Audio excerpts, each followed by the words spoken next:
que là, il y a marqué 10 minutes. Oui. Est-ce que ça veut que sur ma tête? Oui. Ok. Non, parce que la dernière fois, j'ai filmé au moins 20 minutes, c'était flou.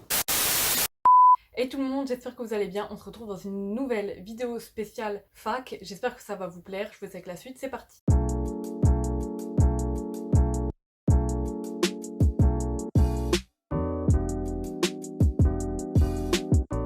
Donc déjà, je voudrais remercier une abonnée, je voudrais remercier Laurie si tu passes par là. Merci de m'avoir aidé pour cette vidéo. Je pense que vous avez vu que je suis en pyjama et que mes cheveux, c'est pas ça du tout. Parce que de base, en fait, je devais pas filmer et je me suis dit... Allez, vas-y, on attaque, on filme et tout. Donc ouais, je suis en pyjama. Est-ce que ça vous dérange? Je ne pense pas. Est-ce que ça me dérange? Encore moins. Du coup, je pense qu'on va commencer la vidéo. Et je vous mettrai la playlist où sont regroupées en fait toutes les vidéos sur la scolarité, la fac, etc. Donc du coup, on va commencer le commencement, c'est-à-dire quand vous allez recevoir votre vœu Parcoursup accepté. Je sais pas s'il y aura un lien sur Parcoursup ou quoi, mais vous allez avoir un lien, ou peut-être pas. Ou en tout cas, il faudra aller sur le site de la fac en question sur laquelle vous devez vous inscrire. Et de toute façon, ce sera bien indiqué sur le site. Il y aura marqué, je pense, inscription 2020-2021. Ce sera assez simple de vous y retrouver normalement. Vous n'aurez plus qu'à suivre en fait les indications qu'il y a en fait sur le site de la fac pour vous inscrire. Donc normalement, on va vous demander avant de vous inscrire à la fac d'aller sur un autre site. Donc c'est un petit peu compliqué franchement, mais dès qu'on prend le coup de main, après pour les autres années, ça va tout seul. D'aller sur un site en fait pour payer la CVEC. Donc c'est une contribution vie étudiante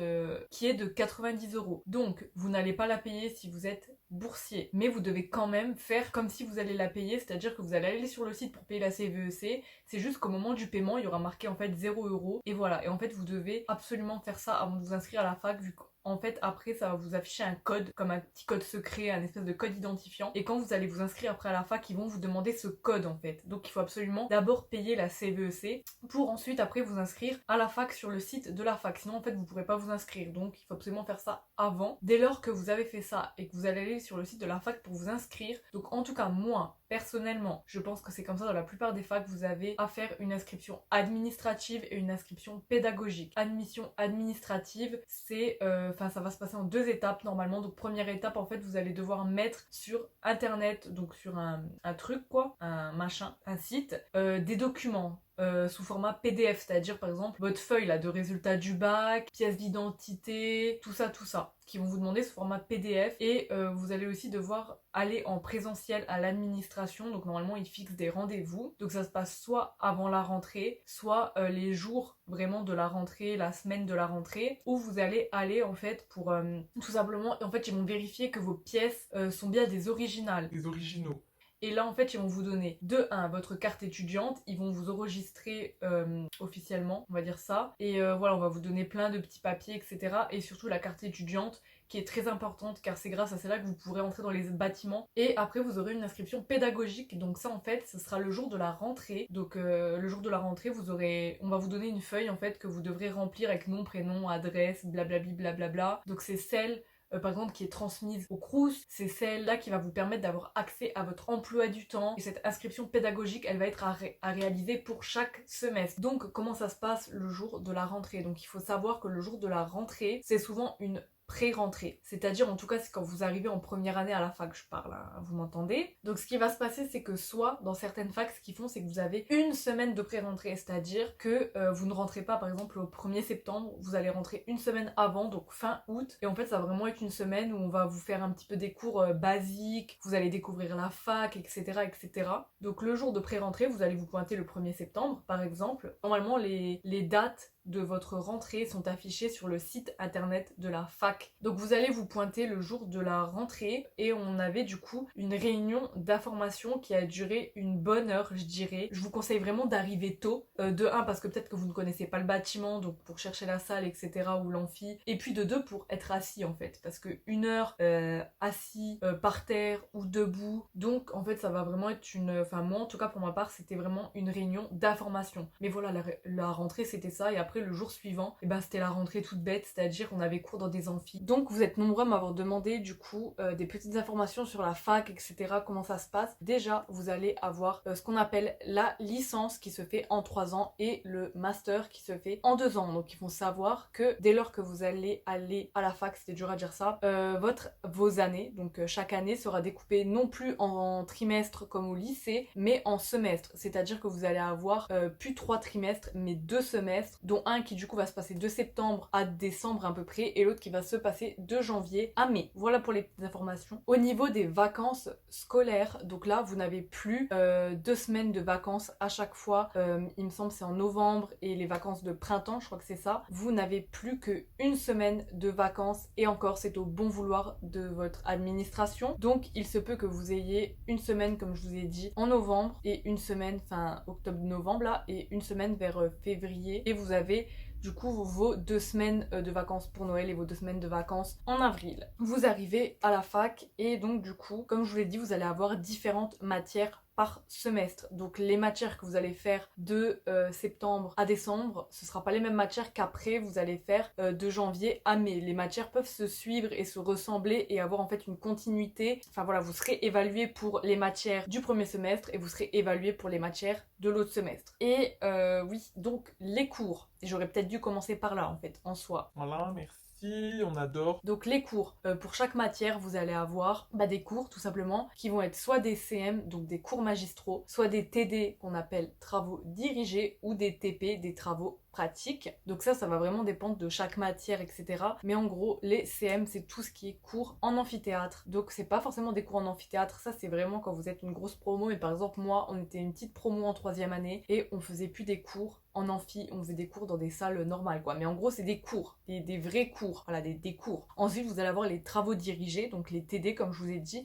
Et là, ça va être soit un approfondissement du cours, donc encore du cours mais approfondi, soit des exercices à faire, donc c'est souvent des exercices à faire. Les TP par exemple, c'est des travaux pratiques quoi, donc moi par exemple en biologie, on faisait des TP de bio, des TP de chimie, etc.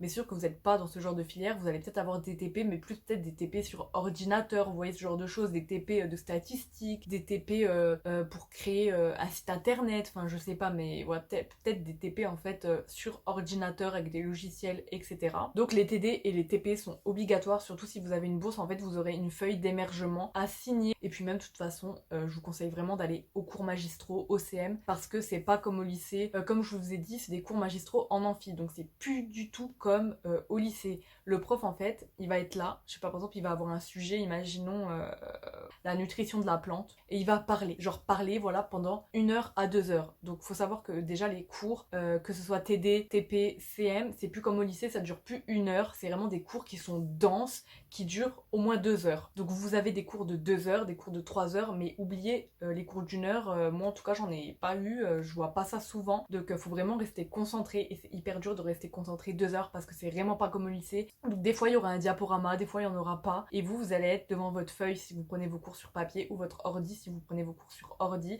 et va falloir écrire tout ce qu'il dit. Il y a des gens qui notent pas tout ce que les profs disent. Bref, il faut tout noter ce que le prof dit. Et après, au pire, quand vous referez votre cours, ou quand vous ferez vos fiches, ou je ne sais quoi, vous trierez les informations. Mais moi, je vous dis, il vaut mieux avoir toutes les informations et après faire le tri, que de prendre le minimum et après d'être dans la merde. Enfin, voilà. Donc, il faut vraiment tout noter, et c'est vraiment dur parce que même si vous êtes avec vos potes et tout, vos amis, genre, si vous leur parlez, et vous allez être déconcentré et vous allez pas noter ce que dit le prof, vu que le prof, lui, pendant 2 heures, il parle, vous allez rater une information importante. Donc dites-moi si dans les commentaires, vous voulez que je vous fasse une vidéo de, en gros, la meilleure méthode pour prendre ses notes, parce que du coup, ça va vraiment être des cours denses, quoi, vraiment, et ça va vraiment être épuisant. Par exemple, si vous faites une journée 8h, 18h, c'est pas comme au lycée du tout, où à la fin, vous êtes encore pompé up, parce que moi, au lycée, franchement, terminé à 18h, j'étais pas spécialement fatiguée à la fin, mais là, à la fac, mais si vous faites 8h, 18h avec que des cours magistraux, des CM, mais vous allez être rincé à la fin, genre je vous jure, parce que en plus les 8 heures de cours que vous avez pris là, va falloir les remettre au propre, les retravailler, les remettre bien, ajouter des illustrations, tout ça, nanana.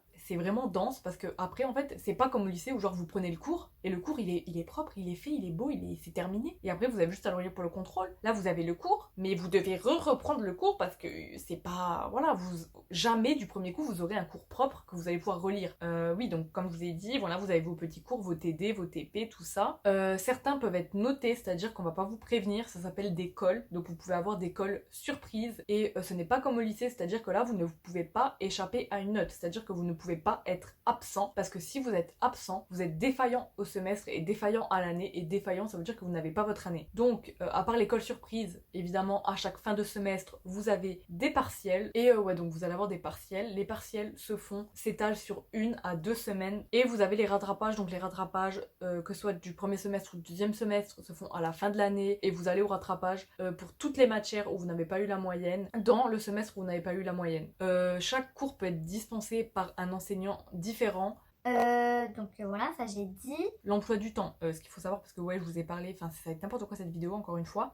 Donc l'emploi du temps va changer toutes les semaines, donc c'est pas comme au lycée où vous aviez un emploi du temps fixe. Il faut vraiment consulter votre emploi du temps en plus hyper régulièrement parce que à la fac ils aiment bien bouger les heures mais vraiment comme ça en fait. Je vous conseille aussi de beaucoup regarder votre boîte mail parce que vous aurez en fait normalement un support universitaire où vous aurez votre emploi du temps, votre dossier étudiant, un accès du coup au cours, au diaporama des profs et puis vous avez des questions, n'hésitez pas à me les poser dans les commentaires, j'y répondrai évidemment. N'hésitez pas non plus à vous abonner à la chaîne et à mon compte Instagram et moi je vous fais de gros bisous et je vous dis à plus dans une prochaine vidéo.